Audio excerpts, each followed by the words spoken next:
All right. Hi, Zach. How are you? I'm good. How are you? I am so good, and I'm so happy to be here with you. Tell me how you found the Dear Jack Foundation. So I have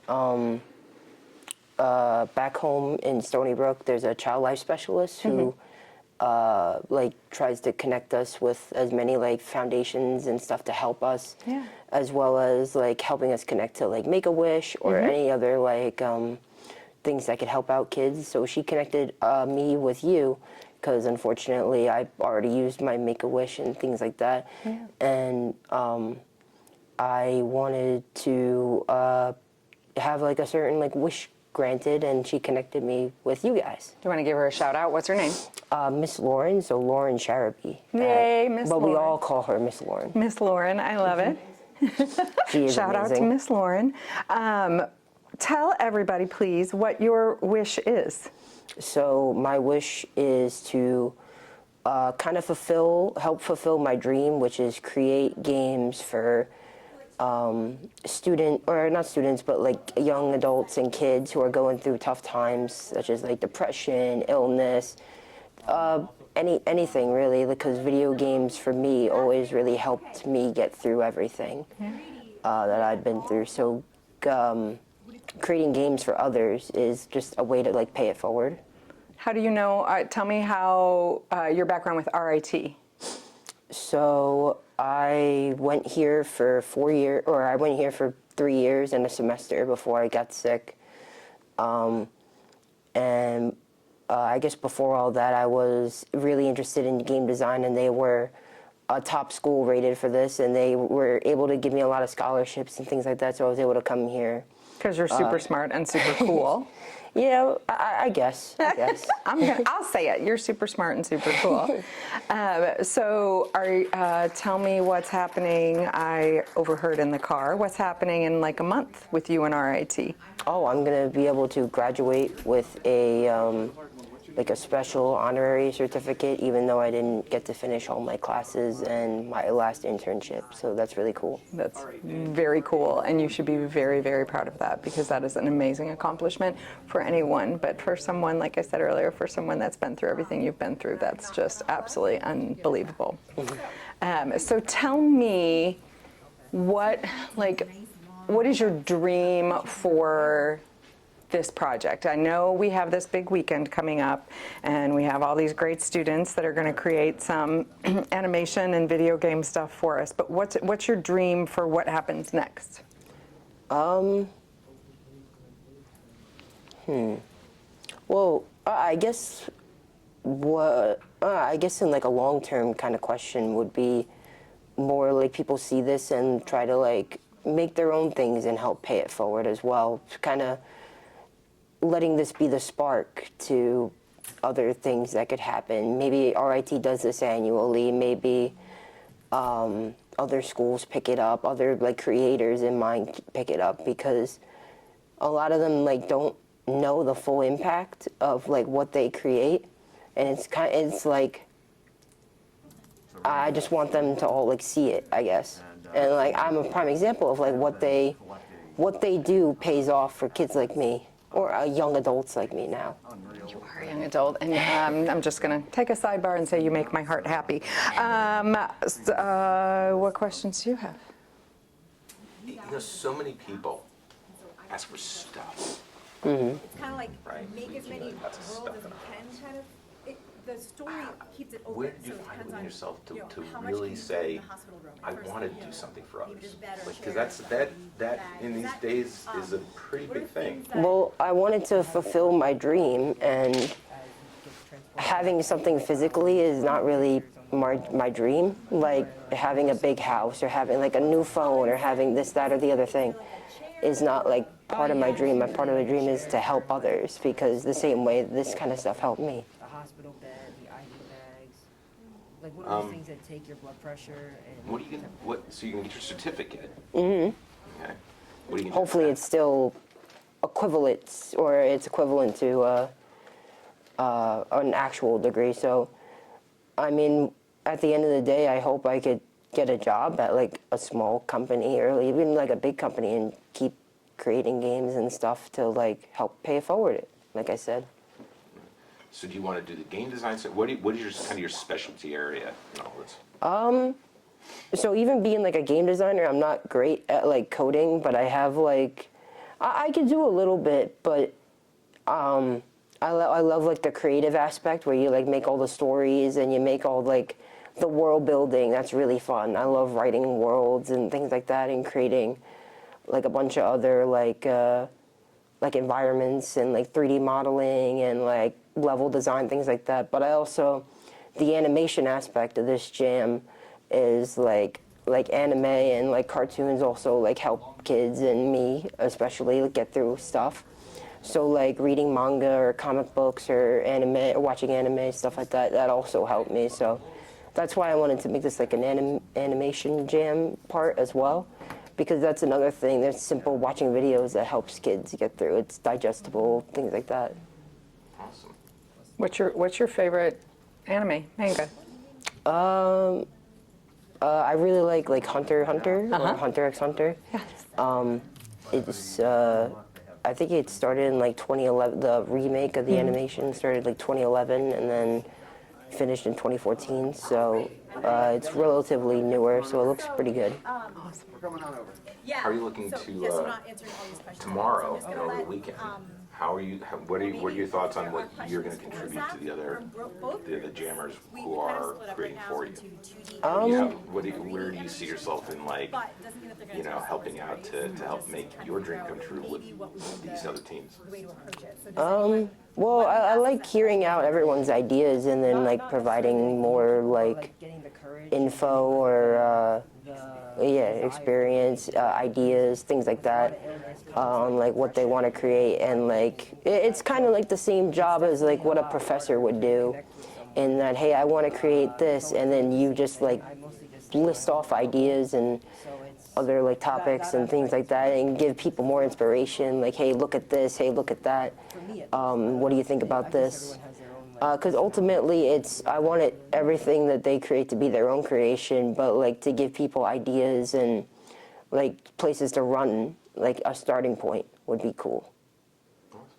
I think too, something that you have that's very valuable to offer them is your experience, and I think you speaking to, because I think you are a really good storyteller, and I think you sharing with them some of the storytelling aspect from your perspective of all that you've gone through, and there are times this is probably going to get really raw, because my hope is that they understand some of that and they can put themselves in a place where they understand that this isn't just, I don't feel well, this is scary on lots of levels, and you have to rewrite your normal and all these things, because I think what you're doing and your dream makes me so happy, but I think it's, from my perspective, having been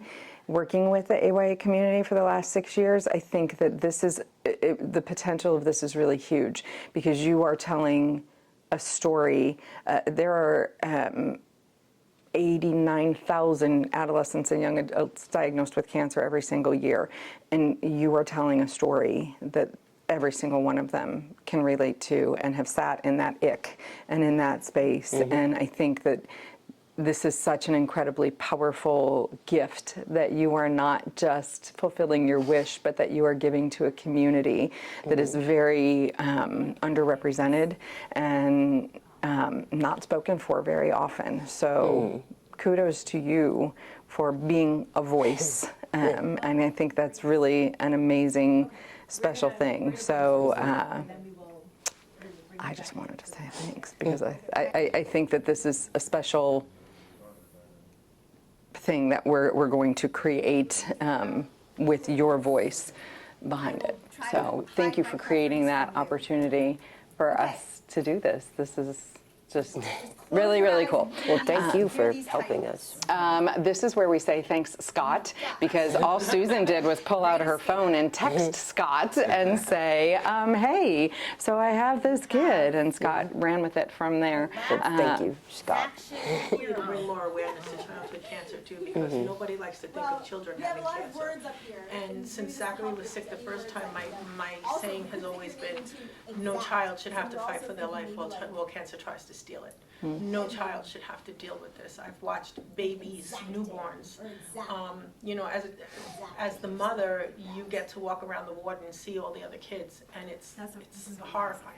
And nobody knows what the treatment is, and nobody knows how it steals your life. It steals your child's life. And my son is 22, and he's had cancer half his life. And that's not fair. More than half his life. It's not fair. He has not had the opportunity to do the things most normal children get to do. And that's horrible. He's done most of his schooling from home because he was either in treatment or it was too dangerous for him to be out because he was What do you think about that? We can find out if too susceptible to anything. COVID, he studied from home because the oncologist didn't want to take a chance. And so, like just kind of play around with although he is going to graduate college, he did most of his schooling from home. we have And he underscores his experiences, but my son has made the dean's list almost every semester. And I couldn't be more proud of him because he has worked so hard to get where he is today. And the fact that he wants to fulfill this dream makes me so proud because makes me feel like I did a little something right as a mother, but also that he wants to pay it forward. And we've had a lot of help over the years. You know, a single parent with a sick kid, it's really difficult. And we've had a lot of people reach out and help us. So anything that we can do to help others, we try to do that. So thank you. I think you did a lot right. I'm just I gonna think so say. too. I don't want to take credit for it because he's an adult. I mean, he makes his own choices. Sure. This is his Sure. choice. So I couldn't be more proud of the young man that he's become. Okay, I'm gonna try not to cry. I know I talk about it and I can feel myself getting ready to cry every That's time. okay. Like I've That's told my a lot son, of the and, jammers here, they drink Mountain Dew. I'm very proud of him. His father, his father, I'm very proud They'd of him as like, well. you know, bring all their computers He's and grown all into an that. amazing and, young man. You know, play. So I have 4 sons, and yes, remarkable. there was. And a now lot we of can quit talking about you if you want. I don't know about you, but for me, I am not comfortable with the attention on me. I lose my patience after a while. I do Tell a lot. me about your favorite project you've done since you've been at RIT. So I ran Chicago twice, raised money for it. And I so kind of mentioned it a little bit I earlier, know but that what Professor here has a Professor who? Sean Boyle. Okay. He has a lot of because like when game we were design doing this classes, heads up which foundation it's like work board and, game you know, design, like small was video here game raising design classes, people which here at RIT I found that like board games what I gave me like a lot of right, and, inspiration to make you know, it like just other when it- games and things you like have that quite because a it bit seems of- like you're- purest you're game networking design everywhere and without even realizing like core. Yeah. That's what he's And he hoping for. did Yes, a, you he definitely are. does a graduate level RPG course, which kind of like making up like an RPG book, kind of like Dungeons and Dragons. And then he also has a graduate level board game design course as well. So probably the RPG book we made out of that, and then one of the board games I made out of his classes, or out of his graduate board game class was two of my favorite. Well, I mean, I hope I could be an example. I don't think of myself as one now, but in the future, if this like pays off as much as I hope it will, I don't know, it makes me feel good. I guess, or with the hope that it will spark something. Yeah, I guess it just like it. I just wanted something. I just want like people to recognize what they're doing and like help continue their efforts, and like maybe it inspires someone else to make a game, or maybe it inspires like more game devs to do stuff and things like that. So I just hope the ball continues to move, I guess you could say. I'm so happy we're having this conversation because when we first talked about your wish, in my head, the end goal of all of this was to get something in the hands of kids, which is a piece of it. But what I'm hearing from you is that as much as that's important, what's equally important to you is to having an impact on the game development community. Yeah, well, I mean, not only getting like what we make here in the hands of kids, but getting more stuff in the hands of kids too. Like, this is very limited. Like, at the end of the day, after the Sunday, what are we gonna have? Maybe 18 to maybe 30 projects, but of course that's gonna make like a big impact on, like, depending on how many people we spread it around to. But when you want to see more, and like when you want to see more people create stuff and like spread it around and do things like that. Yes. I think you were thinking bigger even than I was. And I usually think pretty big. So I love that. And I think you're not just talking about a one-time impact. You're talking about A wave, I guess you could call it. a wave. Yes, a wave that starts small, but hopefully picks up some momentum in an industry that has an opportunity to do something really big. Okay, I love that. And you said this is not the end for you because you plan on still developing your own game. Yeah, this was just, it's a way to, like, of course, because game development takes forever. It takes years to create, like, really good games. And that's in, like, a full team of people, big studios with a lot of money.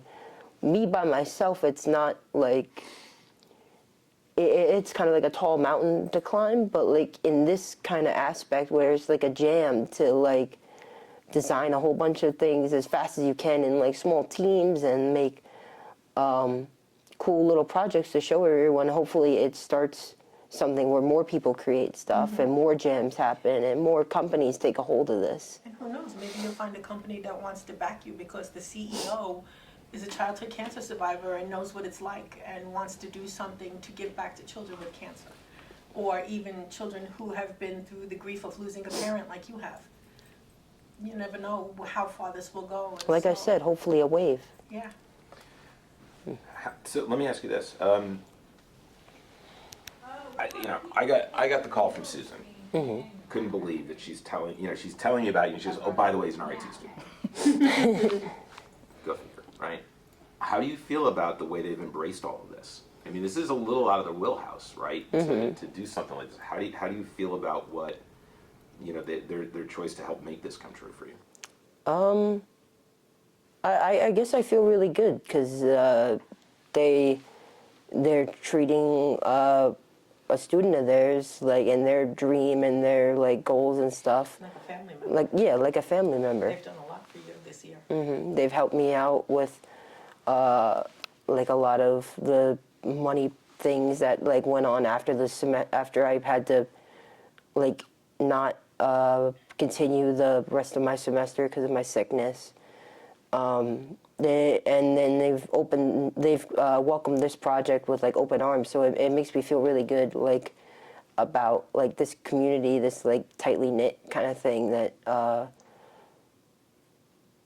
like they care. I guess you could say they care a lot about their students and their aspirations and things like that. As a side note, Zachary was here in this particular building when he got sick. He was TAing a class when he called me and said that he wasn't feeling well and something was wrong. And he went outside and he was speaking to me from outside and there wasn't anybody around that could help him. And I told him to go back to the class and tell the professor that he needed help. And he said to me, "I can't, he's teaching." And I said, "Zachary, you need somebody to help you. This is an emergency." "I can't, Mom, he's teaching."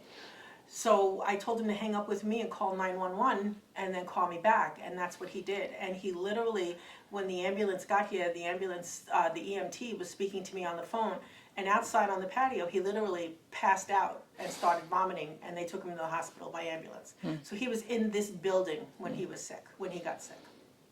The third time. Yeah, the third time. Yeah.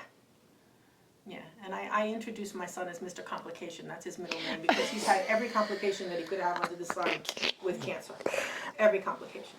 That's a good mom nickname. I I'll like tell it. you, I appreciate that because that one over there knows all my diagnoses and she thinks I'm complicated. Yeah, oh no.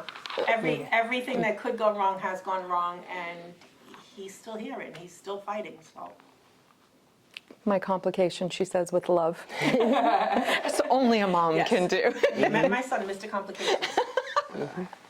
I like it. Do you have a nickname for her? Some he can't say because he's afraid of it. You are still living at home right now. Exactly. Yes, yes. And I do control his medication. I know where my bread is buttered. You're a smart young man. Look at Mama you. did a little something. Yeah. I know where my bread is buttered. That's amazing. Tell me your favorite thing about your mom. I'm totally going to make a left turn. I like that probably her being my rock. That's probably my favorite thing. She's always there for me. She's always helpful. I could go to her with anything. Yeah, I guess that and like the relationship we have together is probably my favorite as well. That's clearly a good one. Tell me, nothing to do with cancer. What's your favorite thing about Zach? His sense of humor. Yeah. I don't know where it comes from, but he can make anything funny. Anything. When I first got up here, I flew up here when I found out that he was in the hospital. And first words he said to me is, "Mom, cancer hit my heart." And after that, it was a joke. Are you gonna, really, Mom, you're gonna make me do that? Did you forget cancer hit my heart? So yeah, it's kind of been, he makes a joke out of everything, and he's got a big heart, and he's got I got cancer in that heart too. yes, you do have cancer in that heart, Zachary. And again, complications, because Zachary's cancer is in the left ventricle, from which I understand is extremely rare. Look at you. Generally, cancer, if it hits the heart, is in the right ventricle. But no, my son had to be complicated and have it in the left. Mr. One in a Million. That's Yeah, it. yeah. But yeah, we have a great relationship, and I describe it as well. It's been just the two of us. We don't have any family where we live. We have some great friends, but it's been just the two of us for the last almost 15 years, and I just can describe it as I push, he pulls, he pushes, I pull. When I'm down, he pushes me and he gets me out, and when he's down, I push him and pull him and get him out, and we've just had that relationship. And I've had to do some things for my son that most mothers never would have to do for their teenage or adult sons. But he knows that he can talk to me about anything, and whatever we talk about is between us. Very cool. Yeah. And it stays that way. So, yeah, I think it's just a level of trust. Very cool. I love that. Yeah. Does she have, does your mom have good taste in like movies, TV, or do you just like, no? Yeah, I think so. Big Bentley concert She one has last great year. taste in music too. Ooh, what? Yeah. Tell me, like, what do you listen to? Like a lot of the older stuff. Like she's a big Phil Collins fan. Oh. Was it like you like a lot of like Pat Benatar? Yeah, I like a lot of the old rock, the 80s power. Yeah, I like classic it. rock is the Like best. Guns N' Roses. Yeah, Guns N' Roses, Led Zeppelin, Go for the screen. Foreigner. Well, okay, we're starting. Oh, you're an old soul. Yeah, So I am an old it's soul. about- I'm speaking as an older soul. We're- I don't think so, but I can beat you at that. But although my son will tell you that I'm 29 because I've trained him very well. There you go. Again. I am always 29. He may be 22, but I'm still 29. Yeah, just classic rock. I like classic rock. I like just about any kind of music, really. But we listen to classic rock together, and we do that when we're driving, especially like when we drive up here. It's a long drive. It's an 8-hour drive. So we sing at the top of our lungs, and we laugh and we joke, and yeah, we have a lot of fun together. The most to us would be if you guys just take this forward in your lives. I like CD Projekt Red. That's they're a company based out of Poland. Oh, yeah. They've created the Witcher series as well as like Cyberpunk. Both of those got like, one of them got a Netflix series and then one of them got an animated Netflix series too. Okay, that's so very cool. they're spreading their stuff all around too. And we are Polish by descent. This feels natural. I like Rockstar too. They created the GTA Okay. the Grand Theft Auto. Yeah. And then they also created Red Dead Redemption as well too. So they're two big games that I really liked. The third one, I don't know. You can get back to me. Yeah, maybe like Bethesda or like Microsoft in general. I was a big Xbox kid growing up, and it's kind of transferred to like PC with like Windows, and like they have the PC Game Pass and things like that. I'm a computer gamer now, Oh, so I all right. jumped from console years ago to computer. Was that mostly, did that have anything to do with when you were here?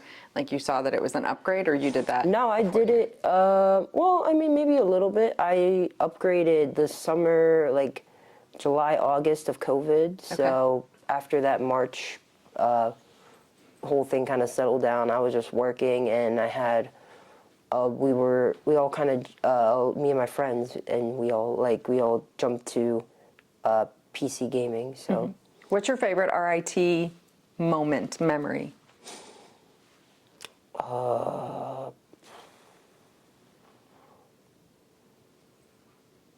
don't know. What about the thing that you did that you had this T-shirt for? Oh yeah, I guess that would be a good one. Yeah, I don't. My memory's shot. That's but okay.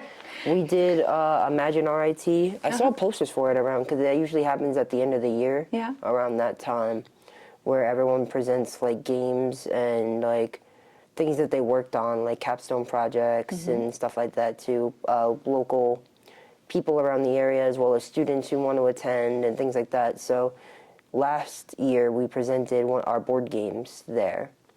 And then we like taught people how to play, and people played them and things like that. It was the board games for that graduate level class that I took. Yeah. So it was really cool. We had like a poster, and like we all got T-shirts and stuff. Amazing. What's the name of your board game? It was oh yeah, one of them was Leap of Faith. Sorry, it took me a little bit. That's okay. And then the other one was Through the Woods.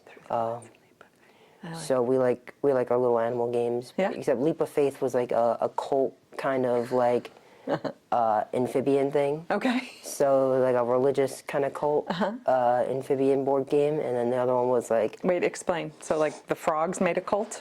yeah, Explain. something like that. You play as like a frog cult leader kind of thing, and Okay. you get to recruit followers and like create religious worship buildings and things like that.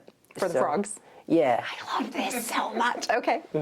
That's so cool. Well, it was actually like all amphibious kind of things. Like Okay.